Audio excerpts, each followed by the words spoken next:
Today's topic is news, which is not all that unusual since this is a newspaper. But boy, has the news got people riled up of late. Two stories in particular seem to have caught people's attention, caused them some consternation, and the usual shoot the messenger cry has gone up. One story is the Browns of Plainfield, the people who don't want to pay their taxes. The other story had to do with the mother from Milford who was asked to remove her child from a church in Amherst because the child was uttering some rather loud screams.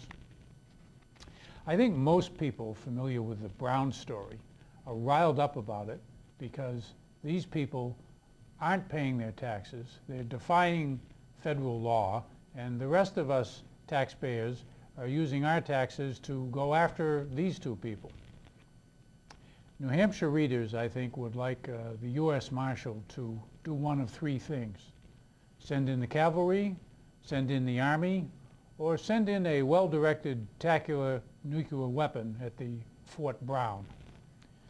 What some of our readers also don't like is that we are reporting on the story at all.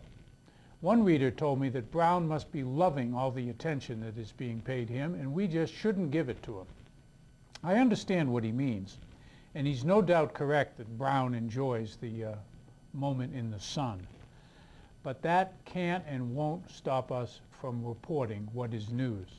And when people arm themselves, welcome in kooks from across the country, and face off with the U.S. government here in New Hampshire, that, my friend, is news. We have a new comment section on unionleader.com, and the Brown story has attracted a lot of attention there as well. Now, my own plan for what the U.S. Marshal should have done was to tunnel up under the Browns' house, grab them, and they disappear. Maybe go to Guantanamo or something. Ooh, what happened to the Browns? They're no longer with us. But a reader who commented on our section had an even better idea. He says, build an electric fence around the Brown house. Power it, by the way, with some of that solar power that Mr. Brown says he has, and then welcome the couple to their new prison. It would be cheaper than having all that surveillance. Drawing even more comments was the story of the woman who said she was surprised and upset when asked to remove her 4-year-old from the church service. Now, this story was initially told almost entirely from the mother's perspective because the church declined to say much in its own defense. Even so, it was clear from our story that the little girl, who has a severe disorder, had been quite loud in church. When it became obvious that the mom wasn't going to be able to quiet her down, a church usher asked them to leave. The story received regional attention. Local readers commented online, with most seeming to side with mom, and some citing their own church's open-door policies.